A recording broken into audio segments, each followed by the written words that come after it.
Hello everyone, today we talk about a 13th century Bavarian feud between the local bishops and secular force within the diocese of Eichstätt.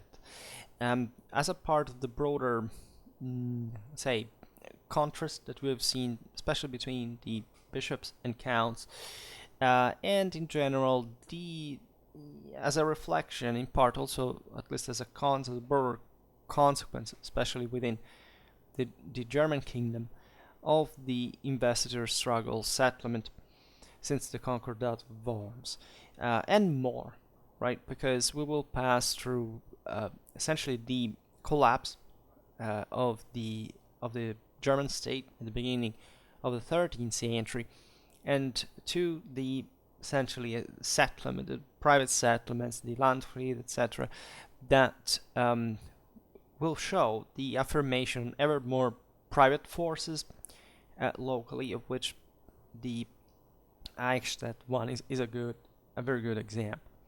So at the end of the 12th century, if we were to look at the diocese of Eichstätt in Bavaria, we would see how the German crown, so the public authority par excellence, was the principal local landowner, essentially through fiefs, castles, forests, offices, benefits to its vassals, by the way. So this is all kind of a net, right? A clienteling net of connections, of beneficia that were fundamentally subcontracted by as we will see now, the local bishops as well. Consider that the royal crown was importantly endowed also in the adjacent sees of Bamberg, Würzburg, and Regensburg that were also more important. So it was an area that enjoyed also a traditional kind of traditionally pro-imperial character, like local same bishops, especially in Eichstätt.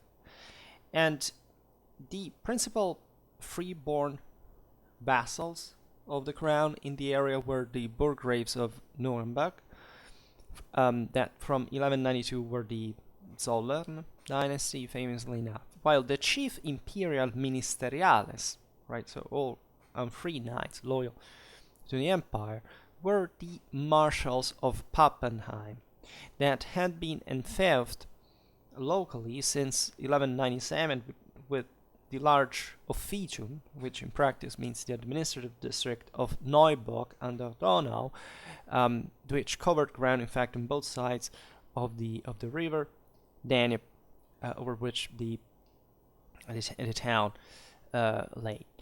So the names of other imperial ministeriales locally and that survive from the 12th century can give us an idea of more or less how the officium worked, right? Especially the fiscal administration.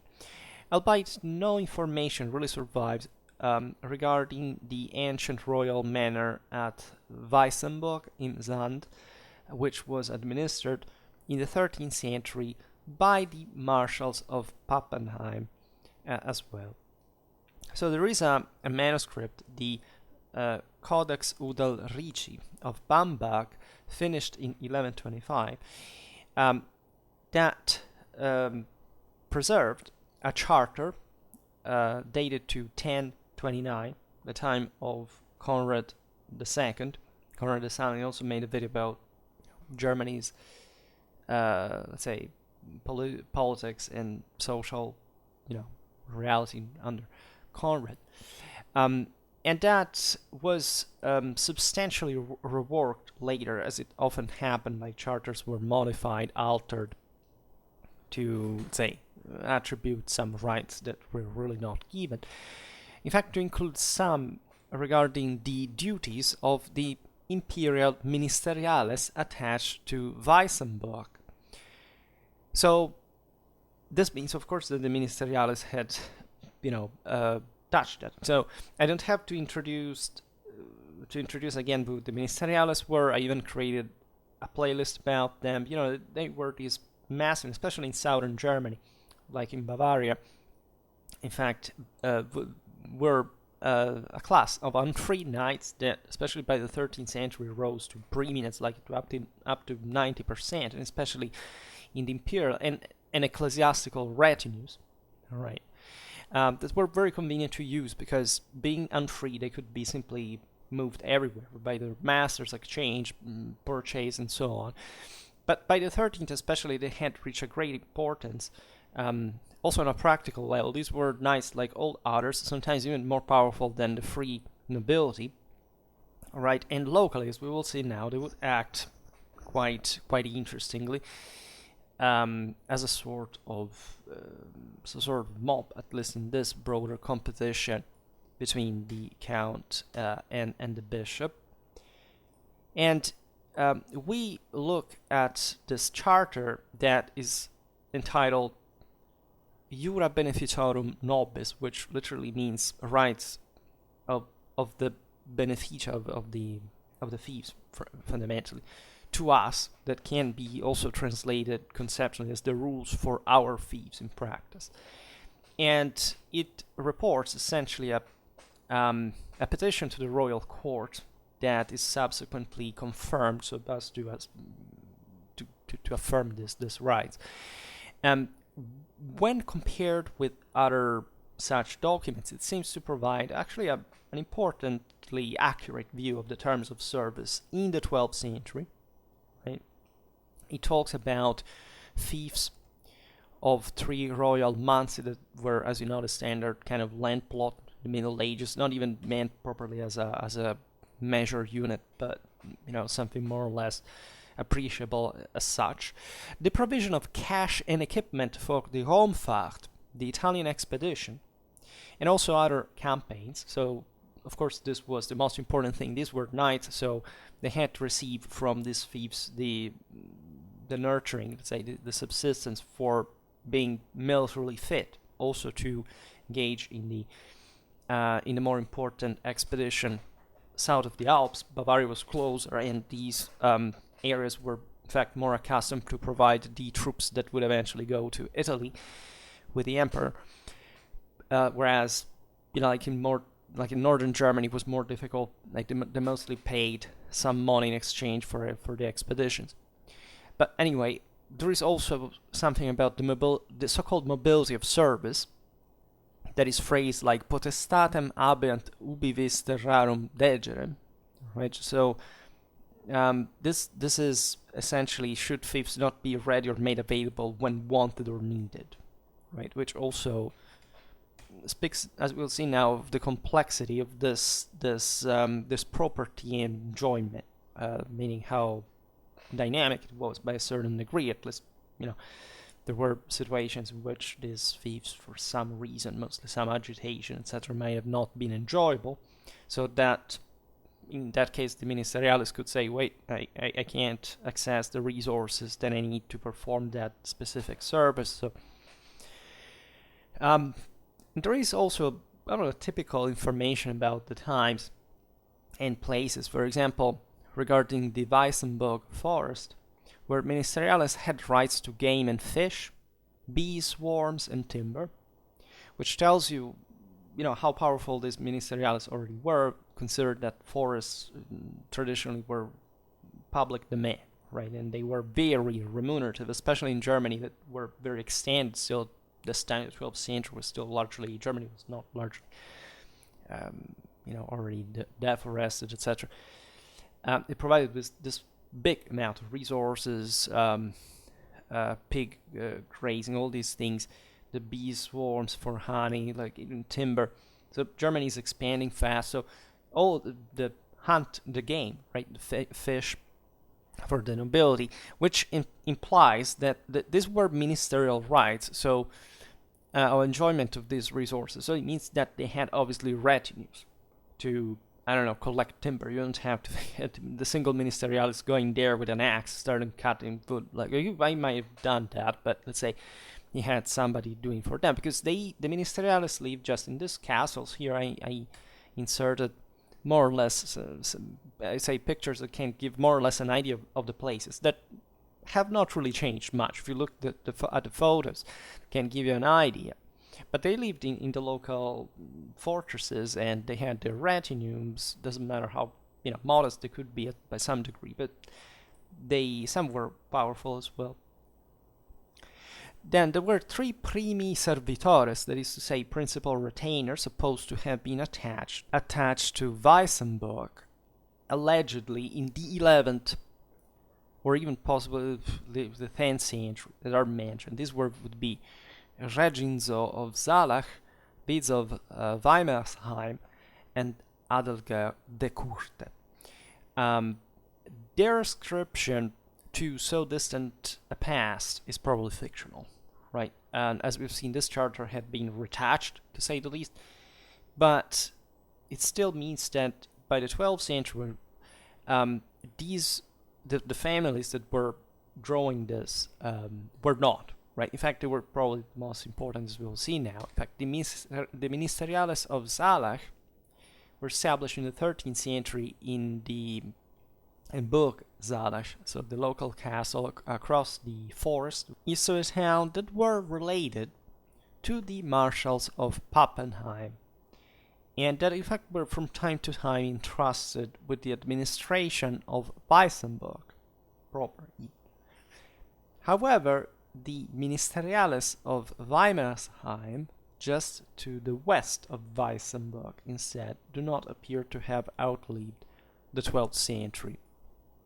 In any case, we see that they were rooted, right? They would die out because they would normally have inherited also their goods, even though they were serfs, but still, that there was this kind of, as you say, also an important degree of mobility, but sometimes we don't know why they disappeared, but would be normal as just for other free landowners. Let's say sometimes they died out just as a lineage. Now, one of the Weissenburg or de Courte families acquired the surname Kopf, possibly referring to a person afflicted with goitre. And before the end of the 12th century, were residing in a new castle at Hemmetsheim, and in the 13th century, also at the Flöglingen castle. All these fortifications were within sight of Weissenburg, so they were all kind of part of the broader center. So, and in the vicinity of Weissenburg, in fact, imperial vassals of comparable standing were to be found at Hilpoltstein, Sulzburg, Stauf, Kammerstein, and Wernfels, that were all castles, but there is no evidence to connect these ministeriales directly with Weissenburg and its administration. It was instead kind of a thing on its own, right, and a unit on its own. Now, the longest attested and most favorably endowed imperial ministeriales in the diocese of Eichstätt were the marshals of Pappenheim, as we were saying before.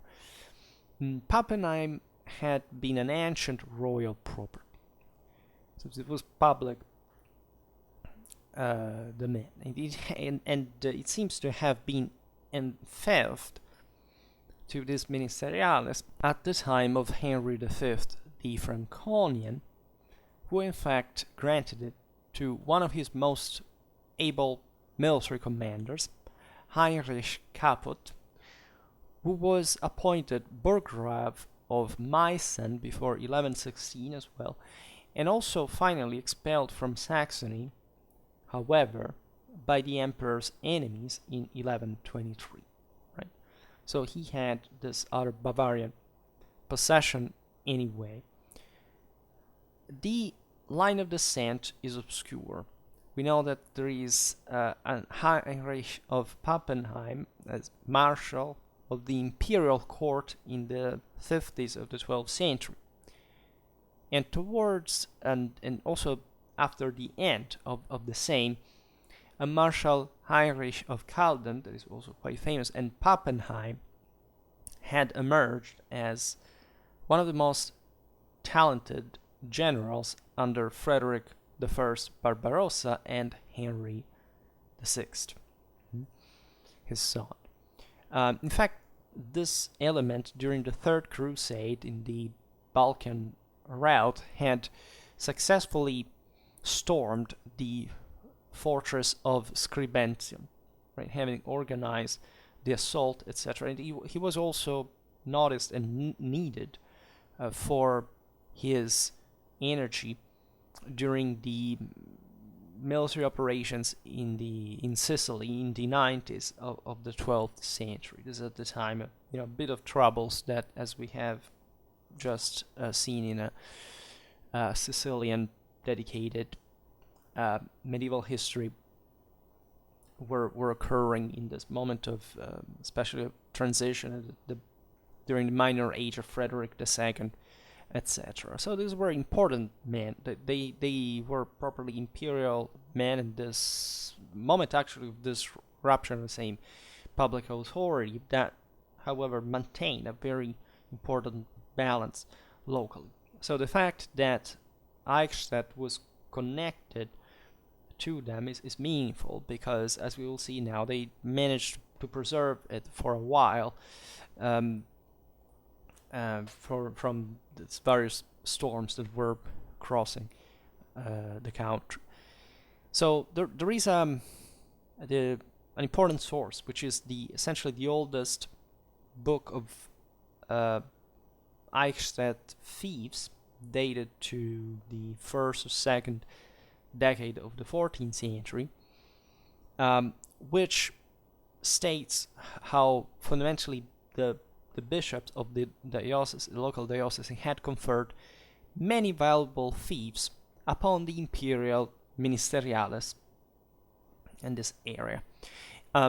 These fiefs consisted normally manors, tithes, portions of land, patronage of churches, vineyards because of mild Bavarian climate, fisheries, mills, right? This area, southern Germany, was, as you know, more advanced. We also made a video about the Duchy of Bavaria this spring, so if you're interested just in the general context, you can check that out. We will talk about Bavarian history soon,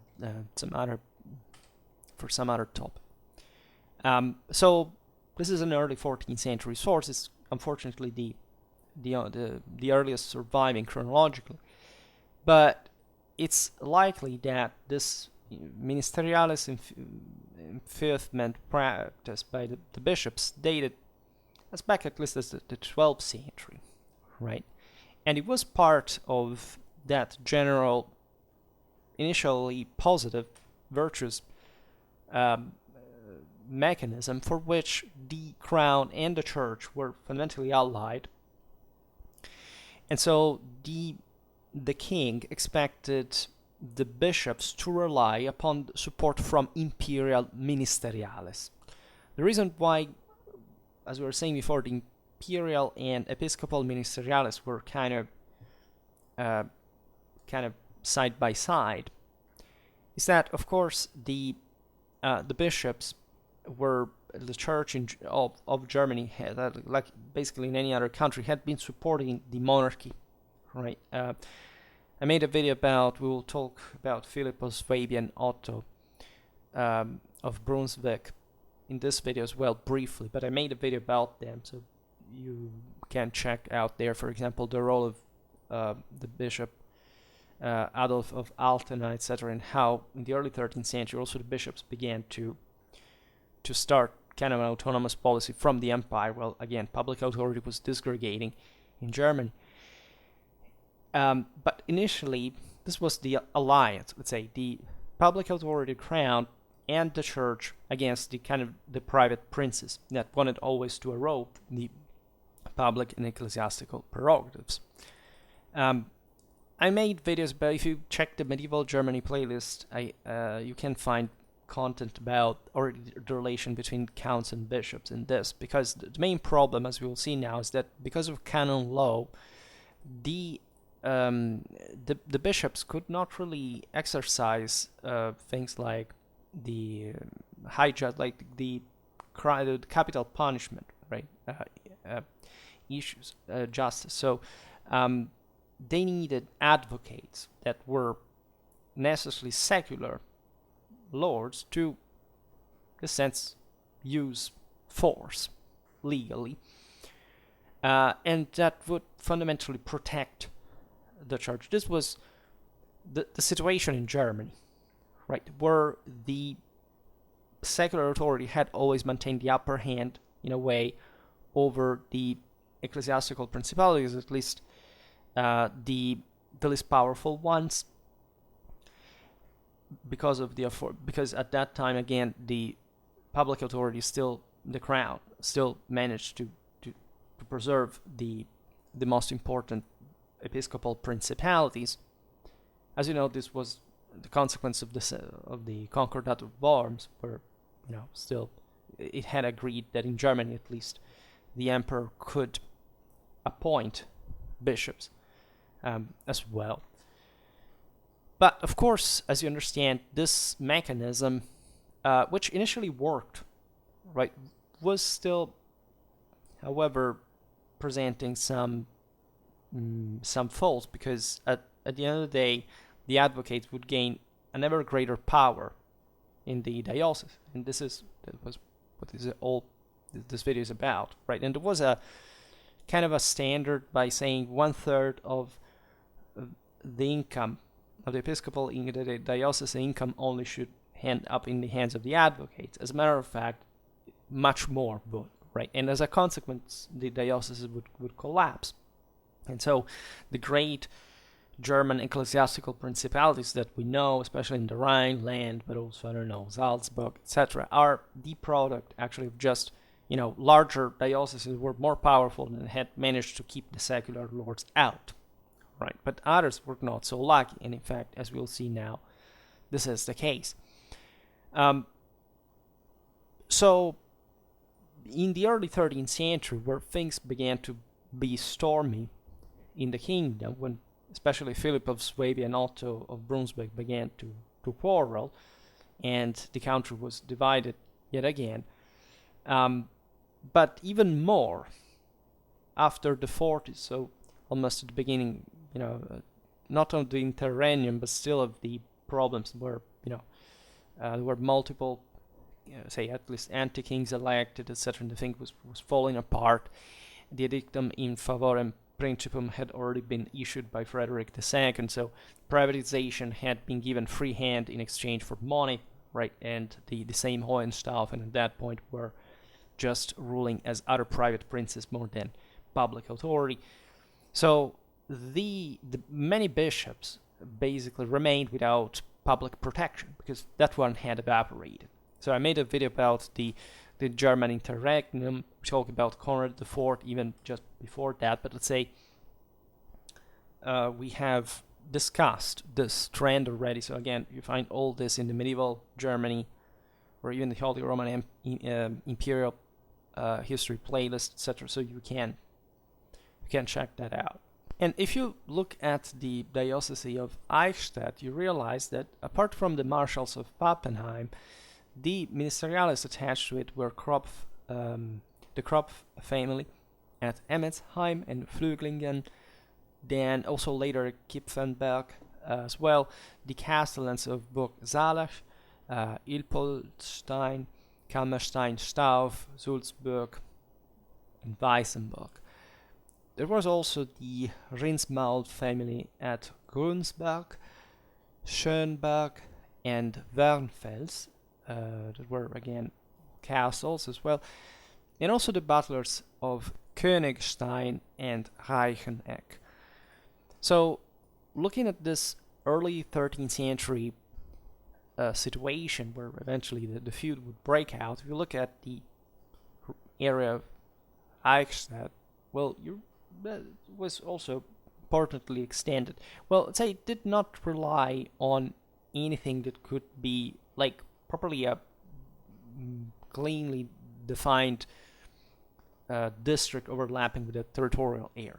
Right? You cannot represent all this thickly intricated and intertwined set of relations on a map, right? As for most things medieval, but telling the truth, we should habituate ourselves to do it also for our own times. Um, Simply because the mechanisms were all, again, pretty much overlapping. If you look at the jurisdictions, well, these were enterprises fundamentally, shared, as we've seen, subcontracted. They were between the bishops and their cathedral advocates, right? To say, yeah, this diocese has its own jurisdiction, but it will subcontract the various local rights to some secular authority for the exercise of higher justice. Also, between the crown and its ministeriales, this connection is very important because, as we've seen before, originally it was normal for being there already a foothold of a massive foothold, as a matter of fact, the most important secular authority within the diocese, because of this idea that the crown and the church were allies. So the royal ministeriales that had been enfeoffed within the diocese's boundaries. So these were, again, knights that were living within the diocese and that in theory did not really respond to the bishop directly. Then between the bishop's vassals, who were counts, imperial ministeriales as well, so others, and also their own knights, because the bishops had also, as rulers of the land, the freedom of enfeoffing, in fact, counts, ministeriales, their own knights. And in fact, these things were all intertwined because, again, they could use this freedom also to, so not just ministeriales, as free knights, to exercise part of that higher authority that the bishop per se couldn't. But there could be a conflict also with the advocates, and so on.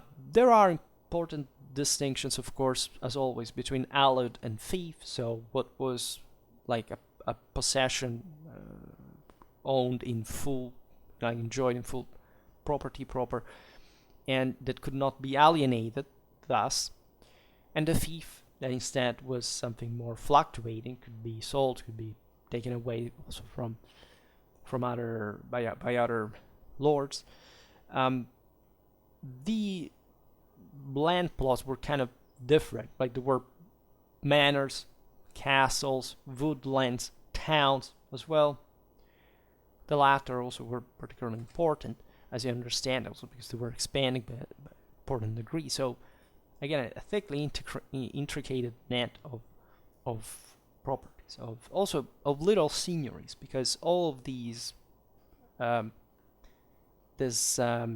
universitates, we can say, were represented by someone who had an autonomy in the process. If the lists of Eichstätt and Hirschberg manor dating from the earliest years of the 14th century are sufficiently reliable to document the events of the one before, the episcopal and comital manors were not only interspersed, but very often they overlapped. Right, they were centered in the same villages. Right, importantly enough, which created practically some ambiguity, as we will see now, because especially if you have armed men that are also maybe advocational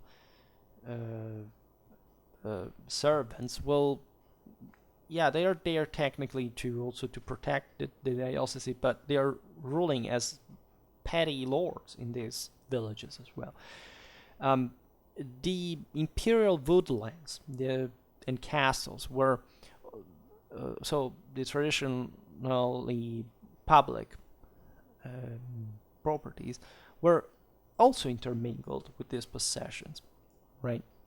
And again, up to the collapse of the 13th century, the thing had worked, right? Everybody knew that there was this general development of overlapping of jurisdictions, but again, this had been built over time, and still the country worked was an emperor that protected, generally speaking, the various rights. There was a public prerogative that was being fundamentally respected, a court to work with an administration.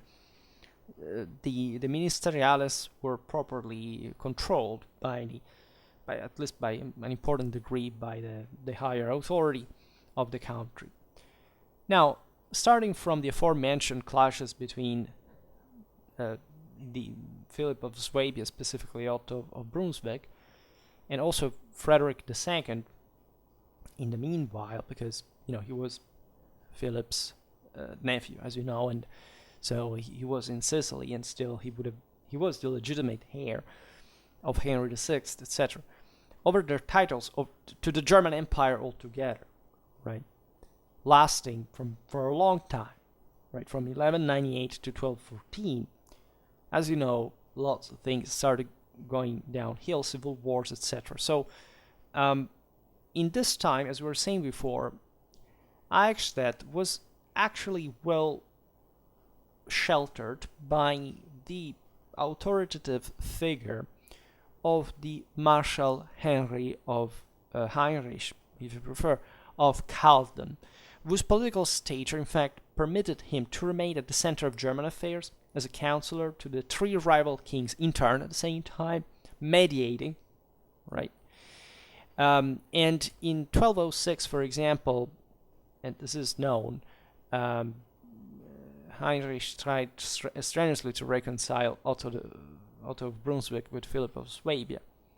And also in 1209, he was entrusted with the task of hunting down the assassin of King Philip that had been finally elected, but been assassinated, not by Otto of Brunswick, that actually had nothing to do with that, but for personal reasons, by the Count Palatine Otto of Wittelsbach, was in fact found by Heinrich in a barn on the Danube and decapitated on the spot. So this was an important, satisfaction of public peace, etc. And so this was a very important man. And he tried to mediate still between the Hohenstaufen and also Otto of Brunswick, that eventually, as you know, came to reign and kind of representing another force compared to the Swabians that, however, were still there and still alive. This was more, as you know, they were a Saxon Welfen power and versus the Swabian south of one. Heinrich compromised with Otto especially. He surrendered imperial insignia to him, and he handed over royal castles and towns under his command not to create further bloodshed, right?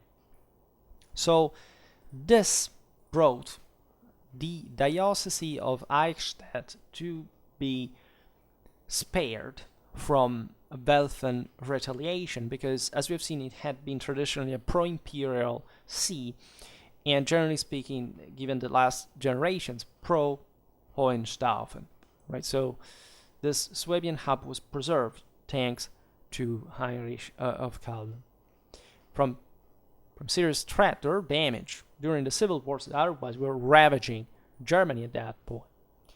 However, Heinrich died, so not much later than his death, probably in 1214 already. The Diocese of Eichstätt did fall victim to a long feud, which is what we talk about today, that basically unhinged the traditionally joint rule of the bishops and the so-called cathedral advocates, which had been established by Bishop Gebhard II and Count Hartwig of Grögling in the second quarter of the 12th century.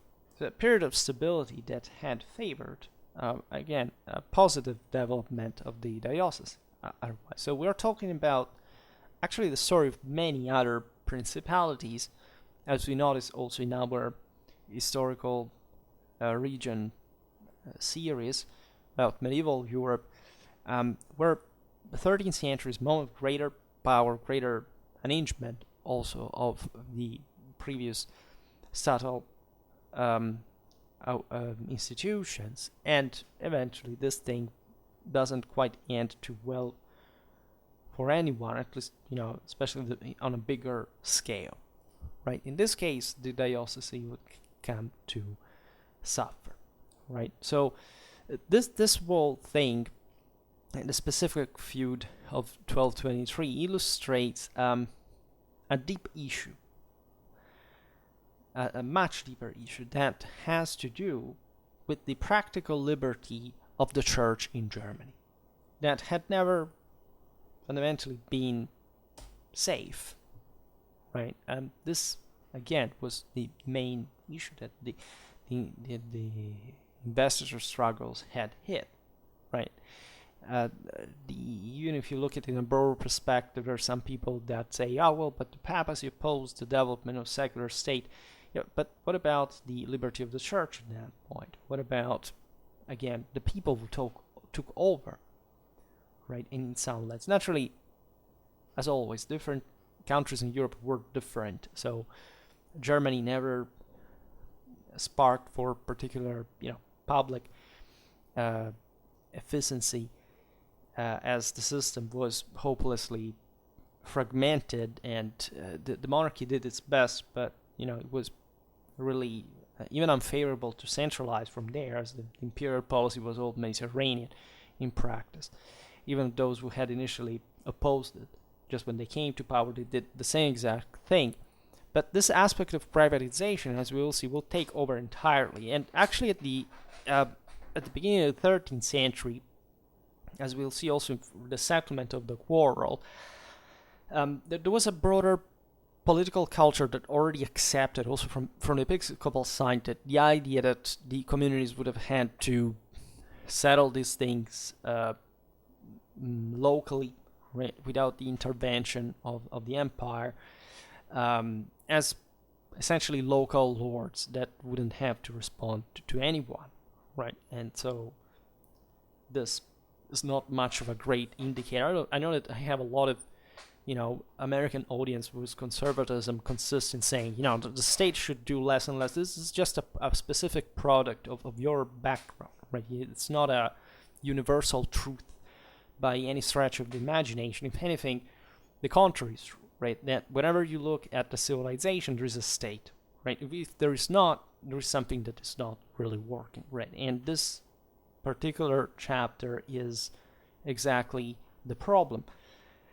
And also because the German Empire had strived to build a state, right, at the most. So, there is a bit of conflict here, because very often there is a Protestant background. People say, they hate the papacy, but then they think that the rest is just like an empire that has to self-govern itself, because we think it's belonging to the Germanic tradition. Well, the Germanic Empire did the opposite in turn. So if you hate the papacy, but you don't the empire, or vice versa, whatever, you have to find your equilibrium here, because really you can't, supporting one thing without actually opposing the other, if that's your political compass, as a matter of fact. And as we will see, there is hardly anything positive about this out.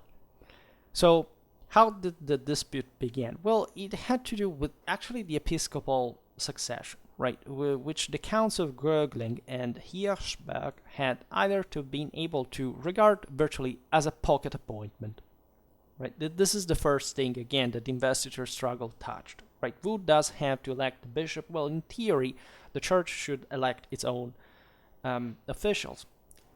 This was not the case.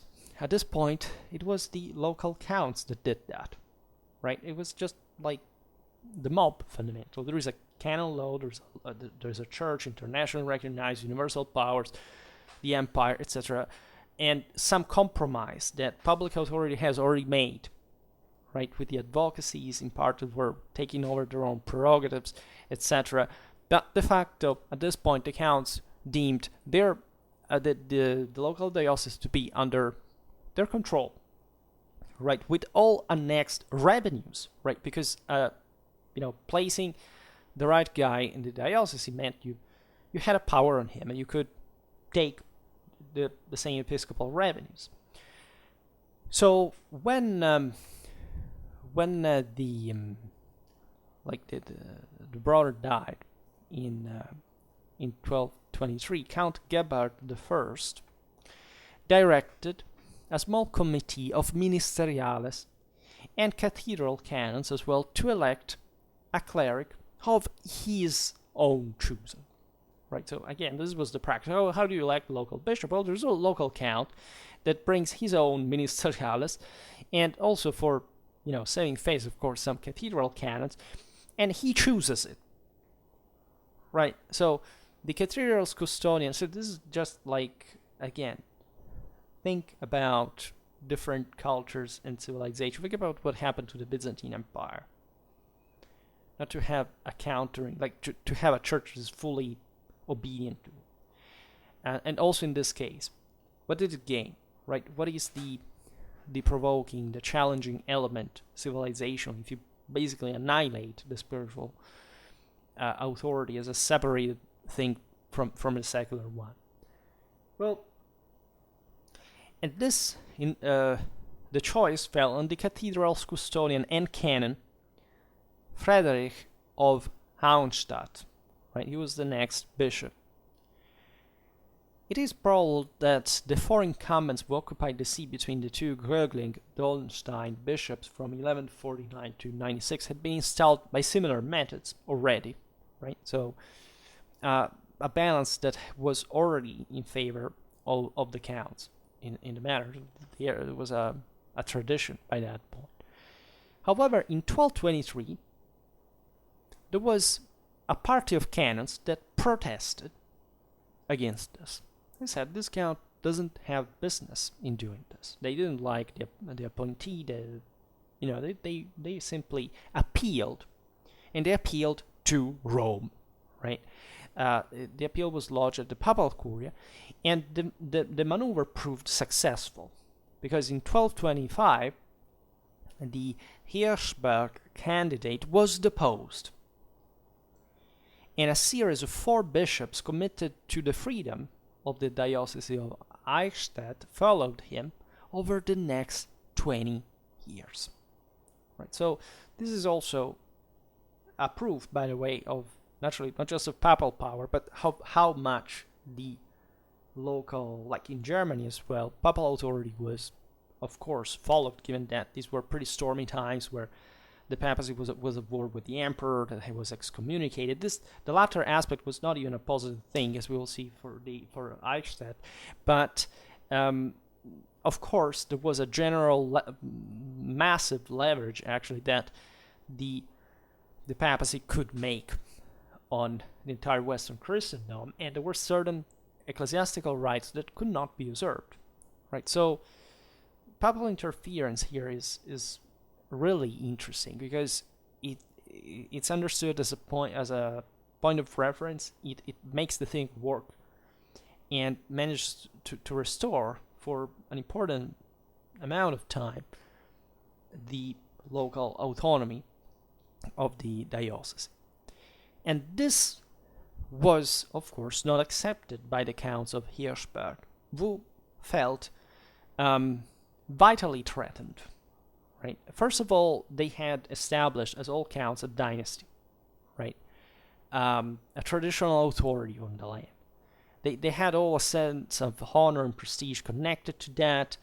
Their household, to the idea. Again, they had thought that they had a command over the diocese, right, and over which they had an advocacy that was legal, as we will see, and that it entailed rights, fiefs, and jurisdiction, right? And it's just that they had gone far beyond the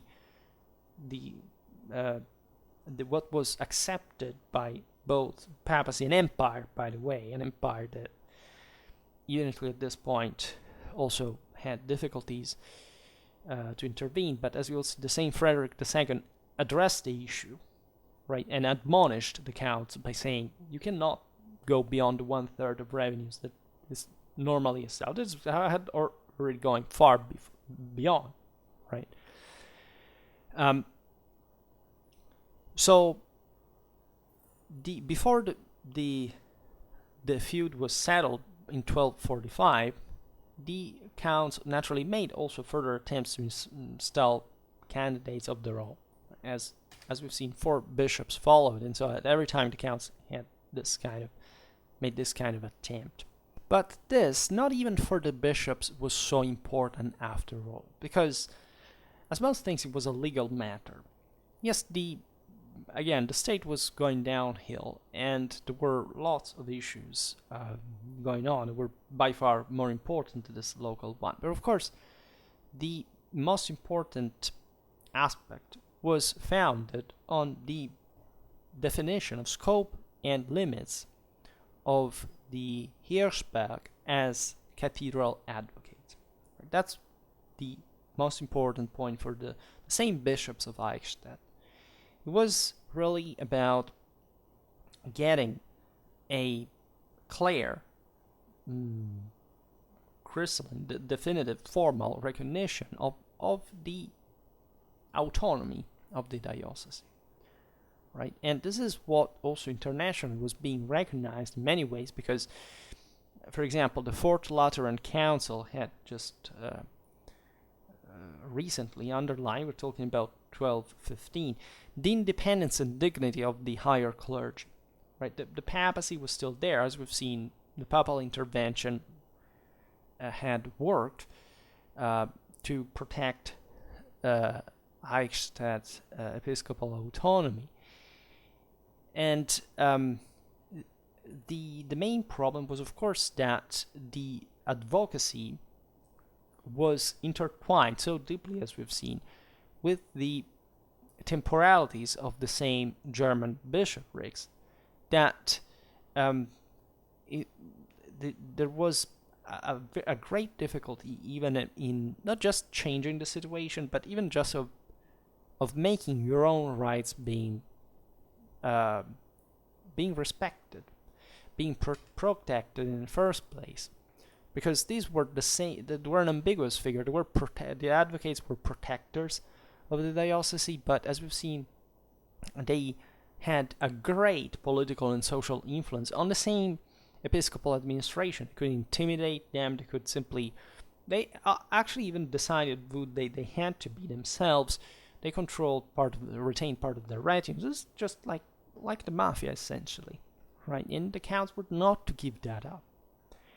So we've seen what was the legal argument regarding the criminal jurisdiction by prelates. Somebody had to use violence, and by canon law, the church could not, in fact.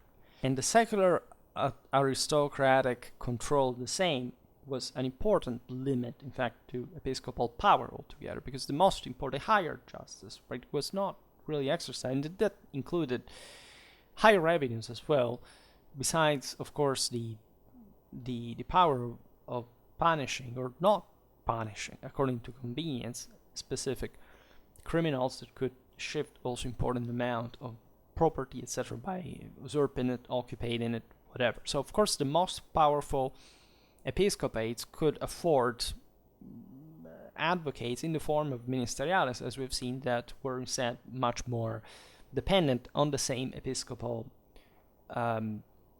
force, because locally maybe they were threatened by the local council, so they would prefer to support the church rather. But this was not the case for every place, not for Eichstätt, where, as we've seen, instead the counts had taken over a lot of prerogatives over time, and they had properly founded their own power largely on such acquired and frankly unlawful prerogative, or at least something that was namely within their own sphere of influence, but that had by far exceeded the measure. In fact, the same emperor, as we'll see now, intervened in this. And this occurred in 1234, when the Bishop Henry III of Eichstätt visited Italy to enlist papal imperial support for the cause of his diocese in this situation. Because consider that the papacy was informed about everything. Right at this point, the Roman Church already has thick administrative net, informers, etc. It's a papal monarchy, right? So the supervision over all Western Christendom and relevant episcopates was quite strong. And the matter, of course, was not suspending or abolishing the Hirschberg advocacy. this was not even discussed because it was actually legal, and the same church had always accepted that because of the unavoidable limitation was brought by canon law that could not be broken, of course. So Henry received some encouragement, support from Pope Gregory IX, and in Rome. And eventually the bishop went to the imperial court at Foggia in the kingdom of Sicily, where he met with the Emperor Frederick II regarding the more secular matter, that is, in fact, what about the excesses of the advocates? And Frederick essentially did his job, right? He had as you know, pretty solid sense of the romanity of the empire and of the prerogatives of church and secular power. And of course, he wouldn't even discuss the revocation of the Hirschberg Count's advocacial office, right? However, on that occasion, Frederick II warned the counts not to abuse of their powers. Again, an advocacial jurisdiction was customarily remunerated with 1/3 of the fines. Mm-hmm. So the counts, as advocates, claimed to be enfeoffed instead with the best part of the episcopal temporalities or regalia, right? So the ones that had properly been given to the church by the same emperor, the same king, right? And this was also a matter of of debate, because the fact that they still, however, retained an advocacy on the same regalia, this was interesting, made them feel as if they were in charge anyway, right? So there is a subtle difference between the degree of the, let's say, of the officium and of the relative, in fact, in this case, of the regalia. So there was all a hierarchy of fiefs, let's say, of beneficia, in a sense, they had to protect, and also the degree of the revenues, right? That is to say, how do you really count this, right? There is not even like a centralized bureaucratic way to assess how much this counts. Like there were voices, everybody knew that, right? But in practice, there was always a degree of ambiguity. What would happen? Did imperial forces have to knock at the doors of Hirschberg by saying, look, surprise, surprise, or like what, right? These were sometimes injunctions. Like, consider that all Germany was in similar situation. So just think what a job to be a Holy Roman Emperor in the first place, or even just King of Germany for that matter. As you know, Frederick II also entrusted the rule to his sons, etc. But it was still an imperial warning was something, was at least a legal precedent for safeguarding this diocese that at this point was still autonomous, but was feeling an ever greater pressure, especially at the moment of disgregation of imperial power, that would quickly follow. And the counts of Hirschberg actually enforced judicial power and tax rights in all the episcopal towns and manors, right? They sought to appoint officials of their own to administer the see's property and to collect the revenues. So they were basically infiltrating as a racket within the same episcopal administration. So it's obvious that if how did they control the revenues? Well, those people were essentially controlling properties that were normally to draw the revenues from it to give straight to the diocese. The counts get in between, right? They appoint these people, they control them, they maybe make pressure on them, they intimidate them again, and they get their own hush money in exchange. And as we've seen before, the Hirschberg castles and ministeriales were interspersed among the episcopal lands. So again, you couldn't really draw a line that easily between all of them. There were many, after all. So again, you would have had to control each of them. How? Right? It was a general pressure. Everybody knew that. But this is why this feud eventually broke out in open war, as we will see. And it's obvious that the same, the entire diocese of Eichstätt at this point was in peril of abdicating altogether its temporal authority to the house of the Counts of Hirschberg. Right? The Counts would practically also, after the feud, take it over. So during these affairs, by the way, the Counts were exercising a real pressure, eroding concretely the same episcopal resources. For example, in recruiting episcopal ministeriales to the Hirschberg regime, it would simply say, you are the bishop ministerialis. You have traditionally been a guy who was allied with the diocese and the empire. Well, I offer you a better job, right? I'm more powerful, and I have the upper hand. I make leverage in this system. If you don't accept this, there will be problems for you in the future. And so the ministerialists said, well, after all, they were living there already, so it wouldn't change much. They would have just have to change the person they would serve and take orders and pay, right? Orders and from and pay to. So this brought, also territorially speaking, given that the single ministeriales were, as we've seen, often in charge of the local administration of towns, de facto were little lords who controlled the villages, etc. This would shift the allegiance of probably the territory altogether, and even the same Eichstätt, importantly enough. So the main center of the diocese, right, that was traditionally, of course, the center of bishopric and power and more, right, just also as the actual district which the entire episcopate was found. So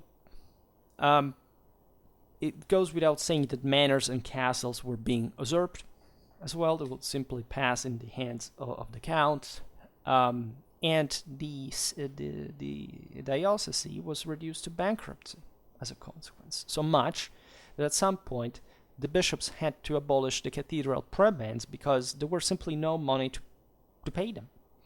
So just imagine, even like from the cathedral side, what from just the diocese administration, what this really meant. These people were not to be paid and had to just to live in some way. So it was a blackmail, because they would mostly not end up in service of the Counts of Hirschberg. They would still somewhat had to go away, right? I'm not sure.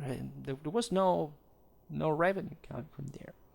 So consider that in all this, as we were saying, the general relations between Frederick II and the papacy did not help the matter at all. Frederick was excommunicated, and as a consequence, the episcopal party in the same Germany was, was more having at least some disconnections with the same imperial authority, right?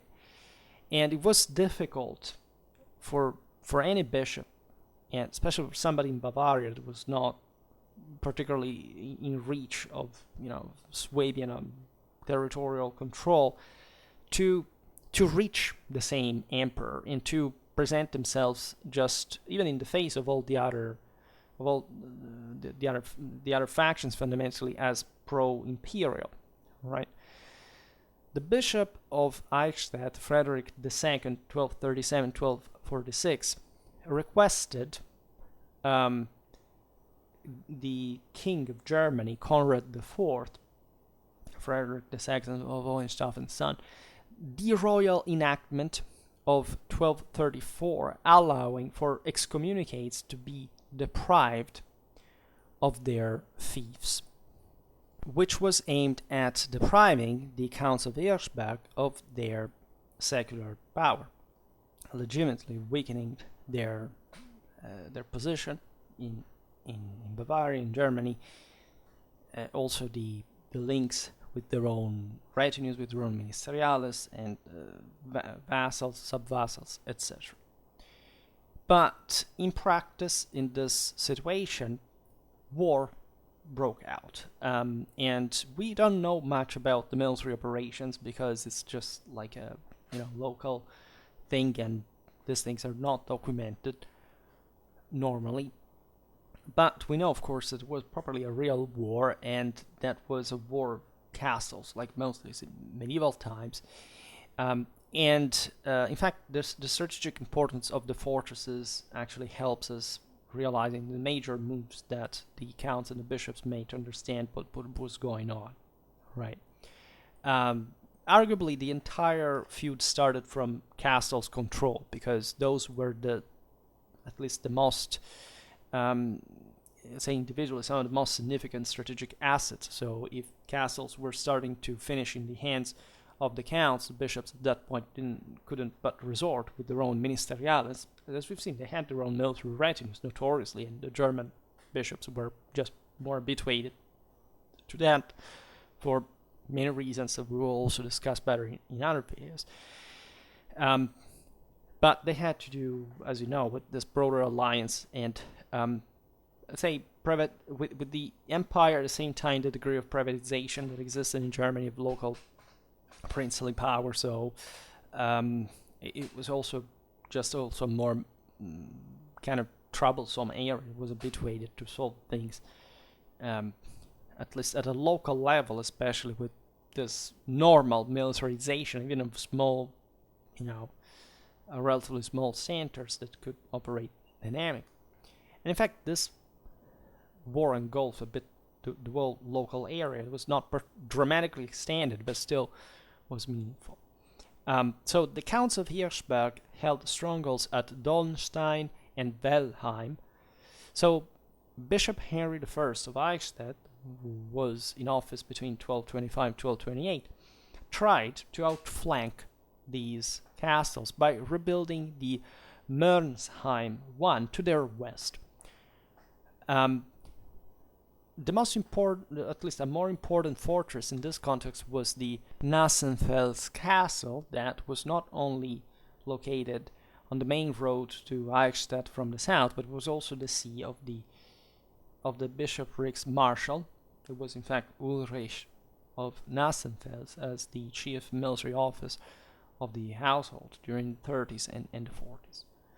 And in 1245, Count Gebhard II of Hirschberg, who had succeeded his father in the early 30s of the century, decided to besiege Nassenfels.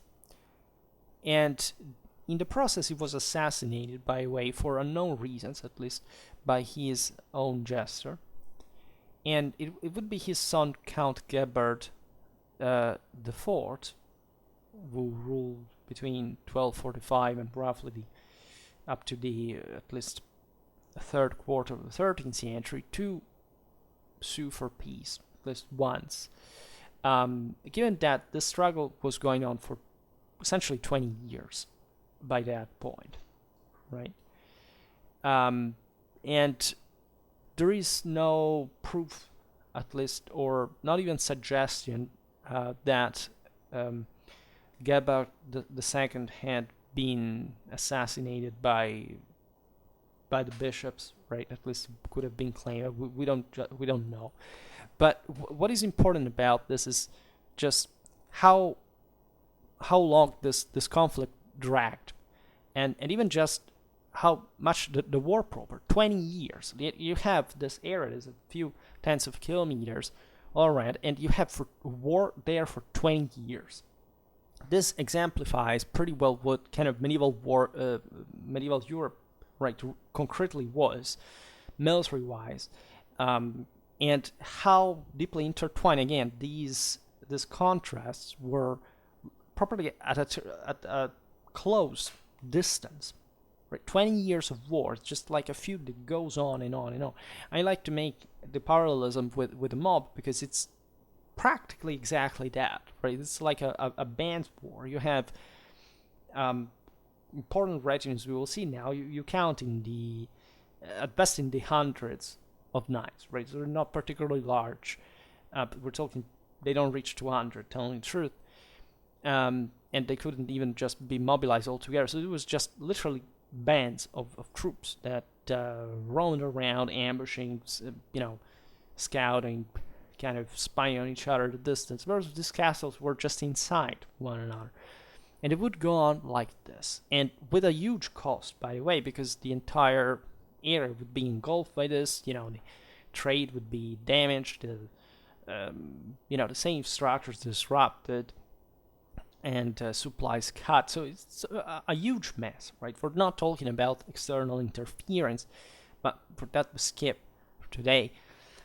In any case, at that point, after 20 years of war, asking for peace by the counts was a wise choice. Because there was no way, first of all, the bishops would manage to revoke the Hirschberg advocacy. At this point, Frederick II was still alive. It was still an important moment. But let's say the Kingdom of Germany in particular, especially at this point under Conrad IV and with the election of anti-kings by the same Archbishop Siegfried III of Mainz, that under which archdiocese the same Eichstätt won, right? So was right. So it was just the wild West in many ways. And so nobody could step in and say, well, look, Counts of Hirschberg, stop harassing the diocese. That was also too weak at this point to sustain itself. And this was actually maybe even a generous offer by the side of the counts.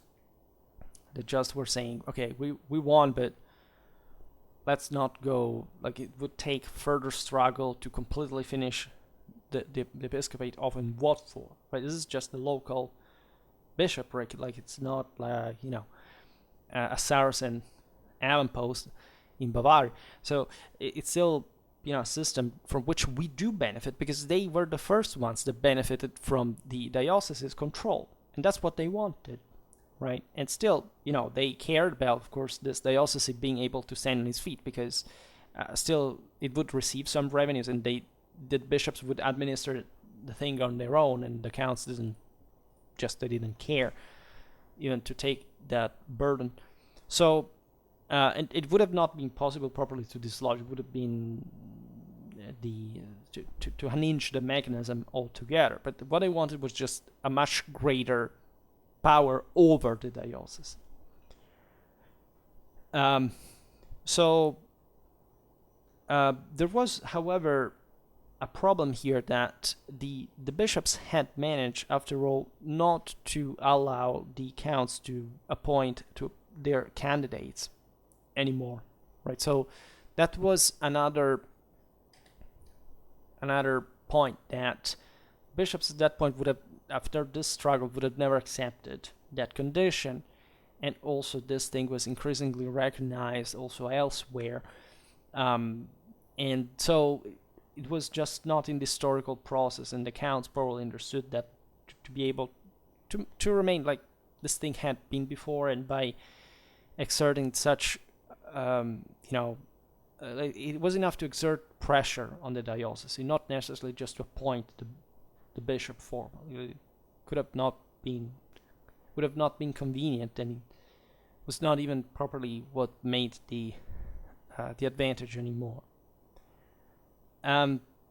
So in the agreement that came, we will see now, actually there was not even a discussion of these matters, because they had become influent. Again, nor the bishops could remove the counts from the advocacy, nor the counts could now appoint a bishop of their own choosing. So what this got down to more concretely was, of course, relative to the respective fiscal and juridical rights definition. And for this reason, the two parties also deliberately avoided to use the services of the higher ecclesiastical and secular powers in Germany to settle the matter, because they were probably created further problem altogether. They decided to solve the matter locally. As we'll see now, there were also other reasons why this was occurring. It was not just a contingency of, the hierarchy and the periphery. Since the King of Germany, Conrad IV, and the Archbishop of Mainz were at war, and Eichstätt fell under the hierarchy of the latter, so even the counts of Hirschberg were, in the same diocese that, was in the broader archdiocese that was fighting against the king. So it was a very complicated situation. They said, okay, let's skip this entirely. Let's just share the revenues. Let's settle on that base. So consider that this was the same. 1245 is the same year of the First Council of Lyon, right? So the papacy at that point had denounced Frederick II in such a intense way that the traditionally pro-imperial character of the same Eichstätt diocese was shattered, right? By saying, what side do we have to take now? The papacy has taken matters so far from the previous one. So this was just an uncertain situation. Consider that, by the way, Bavaria was under the Duke Otto II. At this time, an important political power was Hermann I of Würzburg as Duke of Eastern Franconia, that was close still to the area, and they were skipped as well because probably, again, the two sides didn't want anyone really to interfere in this local feud settlement, which had been so vicious. And these other powers also were kind of uncertain what to do in general internationally, so it was a good time because they were distracted by else.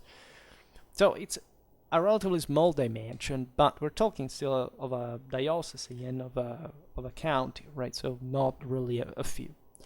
And there was in fact a broader reason for this just local autonomous agreement that is reflected by the events just listed. In fact, the juridical autonomy of the German princes was essentially expanding, right? The Reichslandfriede, or peace legislation, especially the one confirmed by the imperial court in 1235, the Edictum in Favorem Principum is just 2 years later, had somewhat, if anything, described a situation that de facto was already present, right? And that was surely the product also of the international situation, the problems that the Hohenstaufen had with the papacy and in Germany and beyond. But the idea that bishops, dukes, counts, as the same court had described them on that occasion as principes terrae, so properly princes of the land, but the concept of princeps in Latin, as you know, it's something deeper. It properly means the most important figures, right, among the others in the land, right? So that there is the idea of some power that practically emerges over the others, but locally, right? So something that did not belong, and this is the actual point, much to the public control. These were de facto becoming the lords of the land. It's just like the counts of Hirschberg, as we have seen. They had essentially carved their own power over the years, also in times of relative functionality of the public institutions, but fundamentally they had gained the upper hand on the diocese up to the point this one tried the last card, fighting, striking back, and they lost, as we will see now. But it was already happening. It's a broader process, and it's reflected in the mentality of these individuals, and especially in Germany. There was never a moment in Germany where, let's say, there was a different idea than this, really, right? What happens here is just these princes become more powerful than they had ever been, especially in the 13th century. This is the peak of medieval civilization. It's a strong push, right? And given that the German monarchy had never managed to control the entire country, of course, this was the moment in which, again, not surprisingly, the same public authority gives up officially, formally, with these documents, with this recognition. Also the fact that they were powerful as kings and emperors factually, because they already were local princes, in Swabia in that case, etc. So this was part of a broader idea of an autonomy in a country where, again, the public culture in practice had never quite existed, had been sought to be developed importantly since, say, Ottonian times onwards, but it was just crashing with a reality that could not be simply surpassed, right? These lands had emerged just recently from a relatively archaic, primitive reality, and they were just habituated to consider the situation really like that. Right? Even the fact of owning other people, this was typical of Germany. The same ministeriales proved this, that the only unfree knights in Europe were the German ones, because literally people were considered there. It was not a tradition of freedom, right? This is not it was not a land you say, these were the ancient lands of the Germanic. On the contrary, because of the absence of the state, these people had never been protected, so they had always fallen under somebody else. And you were somebody else's person, not a traditional free, because it was the prince that ruled. And this is the fact that Germany is called historiographically from this moment onwards properly princely Germany, because it was the princes that ruled it. And as you know, the country was never properly under a unitary monarchy from this time onwards, because it was just formally the sanctionment of an election that before was kind of in theory normal for everyone. Everybody was kind of elected, but other countries like France and England made it into an actual unitary monarchy with all their difficulties, for sure, but also Castilla, etc. Central Europe doesn't take off, right, in that sense. It at the end of the day, the oligarchies, the nobility prevail, and this is the entire history of Germany, Bohemia, Poland, Hungary, right? The state failed, and of course it kind of the still power was concentrated in the hand of princes that attempted to centralize further, right? From their standpoint, who had not ever having that overall comprehensive capacity. Maybe if the Habsburgs had won during the 30 Years' War, it could have been possible, right? But it's not until the German unification that you have an actual de facto central state, even though, of course, the German political culture is federal exactly because of this, right? Otherwise, it would have been different. It would have been like more the French or the English one, right? In any case, the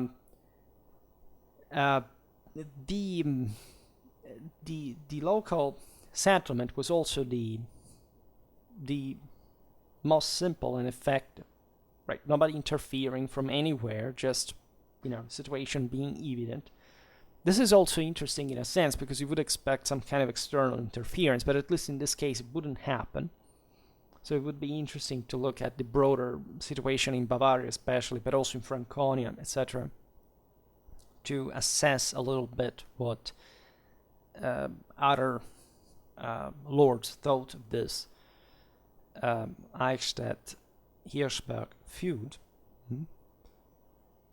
And this settlement also reflected the general tradition of local committees of arbitration that we have already seen before, for example, for the election of the bishop, how the Hirschberg counts were habituated, of placing ministeriales and clergy together and settling disputes. This would be the normality for during the 13th to the 14th century.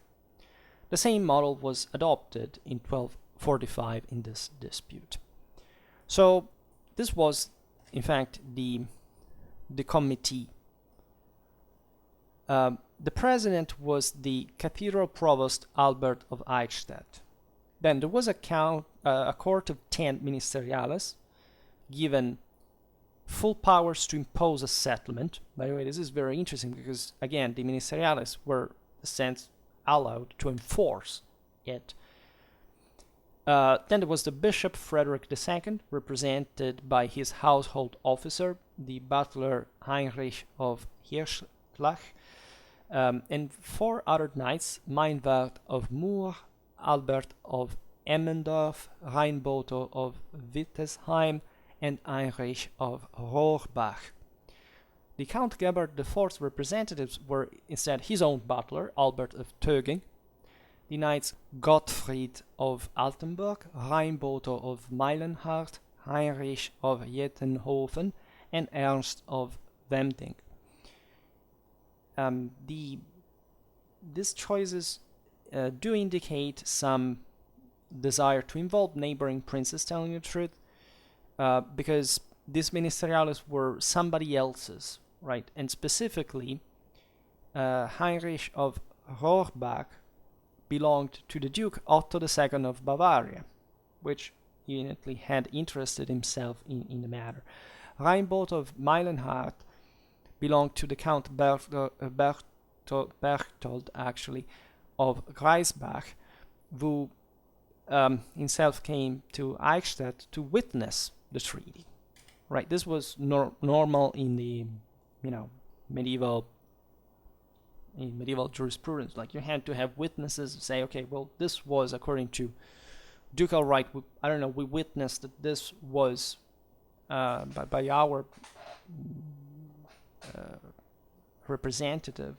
It happened, right? And they would all have kind of an idea of how the settlement had been reached. Of course, there were some documents, but there were also properly some attention, say, from the surrounding neighbors that were considered influent and that probably had participated to this conflict in a way or another. Just we were not documented about this, or at least not how much we would like to. So, in the settlement, the Bishop of Eichstätt was compelled to accept that the counts of advocacy included the military defense of the towns, particularly the same Eichstätt and Berching, which equated to de facto the controlling them. And so this was just not at all a very good condition for the episcopate. But still there was, of course, a split of urban taxes between the count and the bishop, because still, of course, the count recognized that the bishop was owed, as it was universal tradition, his own revenue on these diocese episcopal possessions. So again, everything was done in theory legal terms. The idea of the 1/3 of the revenues was just, like a custom that the same emperor had strongly suggested to remain, but now, again, it was based on more practical contingencies.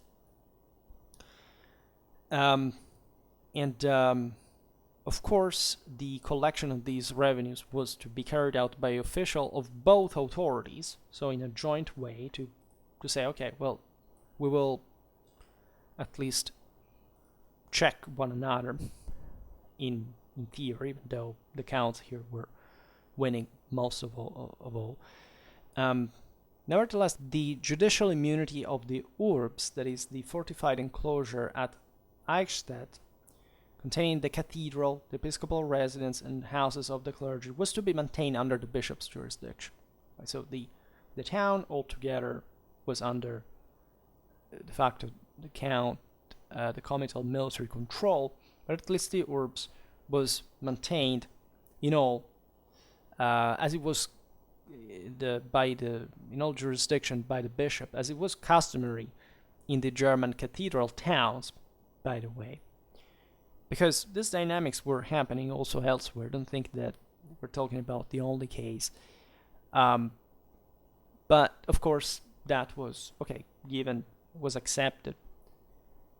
And although the Eichstätt clerics, their court cases and their households were subject to the episcopal court, it's clear that in all the rest of this area, the iuditum seculare, that is the secular jurisdiction of the count and his judges, prevailed. Right, so there is even an early reference in the process to the criminal jurisdiction. So the one that advocates would have had to develop, later known as the Landgericht, a regional magistracy, in the case of Hirschberg here. So, of course, the counts also had their own offices, their own administrators, clerks, judges, right? So, legal experts. They had to administrate now an ever larger amount of territory, and this was necessary. It had to be a minimal centralization, because otherwise, how do you expand and maintain control of all these and profit from them? So the counts thus retain a large part of the profits of justice, and they assumed that this was their normal advocational entitlement to 1/3 fines, even though it was actually more. There was also an annual taxation upon the diocese, so an extra hash boni, fundamentally, that the count cashed, right? And this consisted practically in the bishop allowing the count to levy a tax in every autumn, right, in the country. So at the end of the good season of the harvest, when most resources were stocked for winter, so the count officials would arrive and would get this amount, of which 1/3 was due to the bishop as well. So it was another kind of imposition by the landlords combined. And it's interesting that here it's inversed compared to the advocational rights, right? In theory, just 1/3 of the revenues to the counts. Doesn't matter, that would get actually more. But in this case, this extra tax is just the 1/3 is to the bishop and 2/3 to the count. So think even just psychologically, what's the attitude here?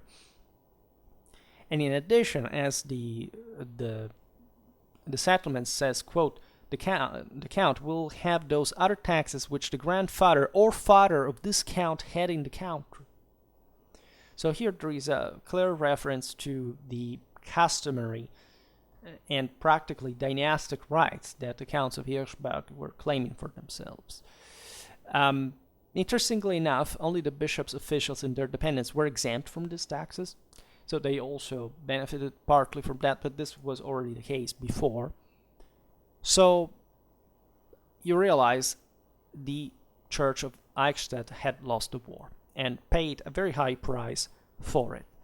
Basically, the towns, the administration of justice, and the best part of the extraordinary taxes were in control of the advocates who the settlement confirmed all these prerogatives, and for good, right? As we will see, the diocese will decline dramatically because of this, because there was a lot of money, right? So this significantly crippled properly the power of the diocese as well, as a territorial signory. There was one element, though, that the diocese managed to secure, that the Bishop Henry III had petitioned to the emperor in 1234. In fact, the episcopal properties that had not been enfeoffed or were otherwise unencumbered would be exempt from administration and exactions by comital officials, right? So that they would stand in future under those, quote, officiales domini episcopi, so those officials of the Lord Bishop, qui dicuntur ad quator officia pertinere, that is, that are said to pertain to so-called four offices, that these were essentially the kind of four household officers of the bishop, like their agents as well, who were basically exempted from paying over any tax or revenues to the count in 1245, right? Just as a broader prerogative that the Bishop Frederick II in this settlement at least managed to secure. That was not a thing, at least an official thing before, and it was asked for to the emperor at the time. So this war lasted for 20 years, 1225, 1245. This had destroyed the diocese practice, so that it would be so fragile and about to collapse in the next 30 years, right? The status of the see was pitiful. While, of course, the Counts of Hirschberg cashed the most by remaining the dominant force in the bishopric, because the interesting aspect of this is that we're talking about the diocese per se, right? With the rise of advocacy that basically had remained the same, with unencumbered enjoyment of revenues from at least 100 manors, and with the most extensive rights of taxation and justice in the diocese. Of course, by far more than the bishop's ones. So, a great accomplishment. And so, this enfeeblement of the bishopric of Eichstätt is also reflected by the actual military power, at least we can measure politically, because this, again, was a struggle between two forces. As we've seen, the bishop mobilized his own knights and retinues and besieged and at least built castles and had to resist sieges and so on. So it was a real military involvement, and it goes without saying that this power shift is reflected in the retinues that could be afforded by counts and bishops, respectively, during the 13th century. This was true also for the 12th century, right? If you count how many ministeriales the local lords have, you have basically a pretty, a concrete and accurate idea of how powerful these princes were compared to the others. For example, the bishop Hirschberg-Eichstätt that we remember before, and his brother Count Gebhard I of Hirschberg. So you see that there was also a familial tie between the bishops and the counts locally. It was absolutely normal. This is a very good example altogether what kind of, not just a German situation was, but more broad. Had something like 100 knights between them, right? However, when we check the toponymics that connect these individuals to properly to where they were enfeoffed, We look also at sources as the lines of knights, reckoned by patrilinear descent, etc. Very often these interrupt at some point. And what happened probably is that they either passed to collateral heirs or back to their lords who used them to enfeoff more ministeriales, because the same ministeriales were de facto passing their, like normally, if there was no lordly problem with that, to their office, to their children, right, to their male son and firstborn male sons, etc. And of course, we are not particularly documented as well about this, but it's possible to count about 170 toponymics in the Eichstätt and Grögling Hirschberg retinues, covering the century down to Bishop Artwig's death in 1223, so just 2 years before the feud started. And 70 were again disappearing from the sources of these 170. So when these ministeriales in and after 25 had to choose whether to side with the count or the bishop, we realized that the counts had a great advantage over the latter. And it seems, in fact, that 2/3 of the ministeriales supported the counts, while 1/3, including the families, literally with places that were located in the cathedral chapter, supported the bishop. And given some episcopal complaints against the ministeriales, such as the ones that were spelled at the Metropolitan Synod held at Erfurt in 1239 by the Archbishop of Mainz, we think that, generally speaking, the bishop was complaining about these men having sided with the count's cause. And naturally, Count Gebhard was poaching knights from the bishops, right, in many ways, and just this was illegal technically, but these men were also kind of very autonomous in the situation that we just described. Especially, this was a great moment of ministerialis, say, force altogether. So they were the actual armored force of the same diocese, right? So we're just as unfaithful vassals in a sense, siding with the more convenient lord at that point. For example, in 1243, the Count Gebhard II claimed that Godwin of Ober-Eichstätt,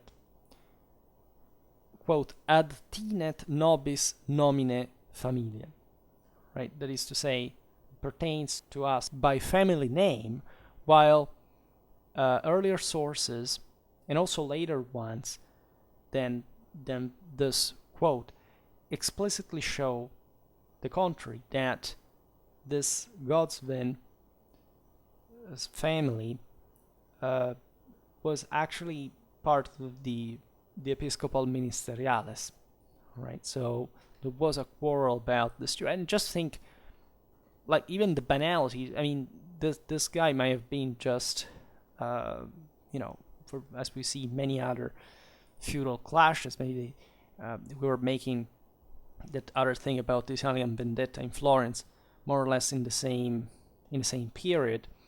Well, they had thousands of reasons. They're the list of why they would side with one side or another, right? So here it's the same. Maybe they were just, I don't know, somebody had had offended them, had deprived them also of some specific income, or there was some familial jealousy, or said that they would maybe pass from one side to the other, and complicating this fact, but still showing that the Count was very, very glad to welcome more ministeriales that were war professionals to within his ranks. Now, there was during the war, naturally a difference, a more marked difference between the two hostile retinues, right? As it's natural that after the war, there was still a coexistence between the two. And we have, in fact, bishops continuing to confer fiefs upon the Hirschberg ministeriales down to 1305 and expecting services from them. And this is kind of obvious, right? After the matter had settled, here it's up to 60 years later. So the bishops needed ministeriales still to maintain what had been left of their possession, and there were these local counts, ministeriales, that they already knew and that maybe had fought against them, but at this point there were others also. There was a generational replacement, and maybe they were hired from other places, etc. But they were the counts, and so the counts would subcontract them to the bishop, and the bishop would use them. And of course, these people had a duty to defend the episcopal lands. It was perfectly normal. Maybe these had been former bishops ministeriales that had sided with the count during the war and had just come back to be reinstated wherever condition they were in the episcopal beneficia. That's kind of interesting. However, we see quite clearly that from numbers of enfeoffed knights and castellans that the counts had gained an enormous advantage over the bishops. And this would remain up to 1305, which is a meaningful date, by the way, because it's when actually the Hirschberg dynasty finished, right? Which is also yet another accident of fate, if you want. So in practice, what does this mean? Of course, it means that the bishops were weaker than their own advocates, and that they were factually their vassals at this point, even though it was not formalized as such, because again, it was impossible to do it. But de facto, yes, there was a count that ruled and lorded over a bishopric. And of course, there was some sort of cooperation as well. I mean, the Counts Gebhard, the fourth and the fifth, still managed to keep at bay the episcopal household administration and cathedral chapter after 1245. So it's not that this war after 20 years dragged on further. No, the thing was settled. And at that point, that was the new state of things. Of course, the bishops were not particularly happy with this. Others that were elected later probably had also different affiliations, etc. But so it's different. But the dynasty, of course, was kind of more connected to its own power, prestige, pride. Dynastically speaking, there was something else, and things went on. So it was in all effects a bargain, right? It was not a full capitulation of the diocese. It was just an important decline in the face of this competition that again could happen because the public authority in Germany had collapsed, because otherwise this thing could have not been done. And it had not happened, right? There had been some erosion of power, as we've seen in this kind of privatistic, autonomistic realities in the country, but there was still a papacy and an empire that had a control on these things. After that, during the interregnum, right, it was gone. And it's actually important to observe how, of course, the Counts of Hirschberg secured an important stability locally as well through this. So this is an episode of an early princely Germany that affirms itself, in fact, through prince, in this case, a secular prince, and that over an episcopal one. Sometimes it was the other way around, right? But in general, why is this thing important just altogether? Because it shows, of course, the consequences, not just of the broader political institutional development of the German monarchy, but and its fluctuation, right? But also the consequences of the investiture struggle, where in Germany again, through these advocates and through the general royal and imperial control on the church, there were the premises, probably in this case, specific case for the diocese of Eichstätt, to be actually less powerful than, say, another diocese, maybe in Italy, right? Of course, in Italy, actually, the same thing happened at the end of the communes, right? So that's also very interesting to look at in perspective. But just to say that still it belonged to, and actually, telling the truth, in Germany, in the sense, bishops kind of had more autonomy if they managed to maintain, right? Elsewhere, things were even more different, etc. But it still reflects the general subjugation episcopal power to the secular one. So there are other dynamics that instead concern the ministeriales that are also interesting, because you see that they were often bought and used in this things and replaced and substituted, etc. But in fact it's interesting because the bishops of Eichstätt kept doing this even after the settlement, right? They carefully managed this continued process of recruitment, or at least replacement of new ministeriales. Not much recruitment, because it would have meant to actually have more of them at some point. Yes, probably this area was growing in power, but still the counts, in fact, had greater resources, even for, as we've seen, properly attracting the ministeriales, even drawing it from the episcopal clienteles. But the idea, of course, is that if a ministerialis lineage died out, or simply, there was some need of replacing them for whatever reason, well, you had to find another ministerialis in that place. And of course, there was no other way to rule this lands otherwise. And so bishops did essentially what the secular lords did, as always, and was perfectly normal.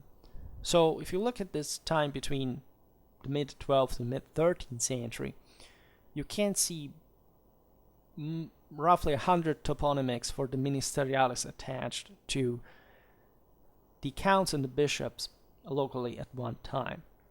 And by the beginning of the 14th century, this average had much increased. For example, Count Gebhard V had about 120 knights on his own. The cathedral church about 60.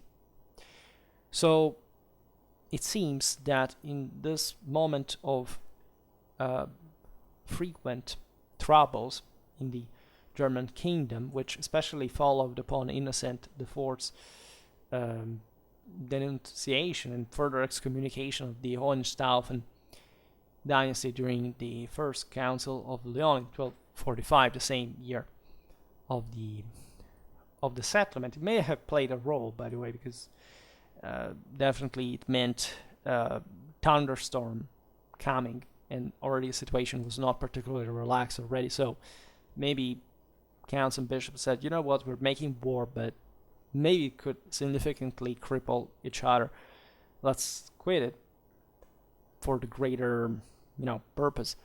So that the replenishment of the military retinues by the same bishops was at that point kind of normal, right? You want it to be safeguarded, right? It's like, you're ruling over a territory. You know that a certain amount of revenues possibilities are kind of an effective deterrent for infiltration. Like the ministeriales guarded all these land. I mean, if somebody infested, some brigand, let's say, infested the local woods, and the ministeriales went there, would make a bit of cleansing, right? And surely, like I can assure you, the 13th century German ministeriales was not really particularly, let's say, sensitive to things like, human mercy, right? So it was an effective mean of of control. And it was just, again, as we were saying before, as you measure a power in these in these times. Interestingly enough, in the Diocese of Eichstätt, the clerics appear to have reacted by preferring actually the term knight or miles for this hiring, even attributing it sometimes to people that were not actually freeborn knights, but ministeriales, but the most important, most illustrious, because the idea was that the ministeriales were also becoming more like all the other knights. De facto, it was at this point no difference at all. And this could be also an ideological instrument to emphasize the dignity and so the loyalty and the fealty of these individuals that would feel themselves kind of ransomed from their servile status to say, okay, well, we are properly hired to be real knights, full milites, right? For example, the marshal of the bishop's household was called ministerialis in 1245 and miles in 1248. In 1265, Heinrich is named, just a random Heinrich is named miles of Böhnsee, but at the same time he was a ministerialis of our church in these documents. Then in 1279, there is Konrad Miles of Landershofen, which is called, like with this magniloquent term, Ministeriales of our Lord Hildebrand, Bishop of Eichstätt. And remember the Principes Terrae that in 1235 the emperor would call, this is the idea, our Lord Hildebrand, Bishop of Eichstätt. Right, so it's a real lord, right? It's not just a bishop. It's something else. It's just somebody that rules the land. And if you are his knight, if you're a ministerialis, you're just a great ministerialis, even a miles, in fact. Because, again, altogether, this was also a moment of expansion, etc. And unironically enough, the ministerialis class would achieve this kind of freedom also through this kind of titling change, but the rise of the German princes would bring to the crisis of their class, so that many would have had to leave to become mercenaries somewhere else, because the princes were also, in this sense, especially in the 14th century, crystallizing their own dominions, and there wouldn't be much room for they would make order, as a matter of fact, and so the ministerialis had there was always some war in Germany, but to participate. But this is the point, right? They would feel they would change lifestyle. They would become also kind of more adventurous, more enterprising, but also because they were poorer, they had become kind of more subject to these powerful lords, and at some point, you need also to be normalized. Also because there were so many that, yes, they could be needed for this deterrent purposes, as we've seen, but were also dangerous sometimes. So the princes would tighten a little bit the cord in the process. And there are many examples of this ministerialis / miles. And of course, military speaking, there was no difference, by the way. Right, and this already since the early 12th century, whereas we've seen the Count of Hirschberg had established their role in the Diocese of Eichstätt. Like in Germany, in the sources you read, miles ministerialis is the same. I made a video about the ministerialis terminology, by the way, so if you're interested, you can go check that video out, because it tells you the evolution as well, so you can orientate yourself in the German Middle Ages in that way. So we can say, even regarding these titles, that it would have been normal for a Bavarian scribe at the service of the bishop of Eichstätt, let's say, in fact, to equate miles with ministerialis. there are many examples, other names that had been in fact equated, ministerialis has been equated to one of knights de facto as such. For example, in the past, Engelram of Hohenstein, Albert of Eiting, Achtung of Nordhoff, Baldwin of Rüsselbach, Gottsberg of Hartorf, Rüdiger of Affenthal, and more. So just to say that this dynamics is always connected to the one that we more broadly see when we make those kind of more general videos. And we say always, you see, Germany functioned like that. It was this, objectively pretty messed up reality. The local lords rose. The monarchy had difficulty of controlling this movement, etc. Because it was like this. It was a continuous strife, and the same militarization of the bishop derived in part from this. And so the role of the ministerialis in an almost institutional way, especially under the Swabians, who made a large use of them, exactly in this kind of more public force kind of, armed hand that would work. So we've seen some important figures and also managing to maintain a balance in the kingdom of Germany among the kings, anti-kings fighting with each other, etc. So this Bavarian example is quite nice because aside from the places, they're, at least in the picture, they're beautiful to watch, etc. It makes you understand really how these people lived and what was the general temper of the time. Naturally, we will keep talking about the ministerialis, but for today I stop it here. I just hope that you enjoyed this video. If you did, please share it. Otherwise, leave a like or subscribe to my channel if you're interested in my upcoming content. And for now, I thank you heartily for listening to me. I wish you a nice time and see you next time.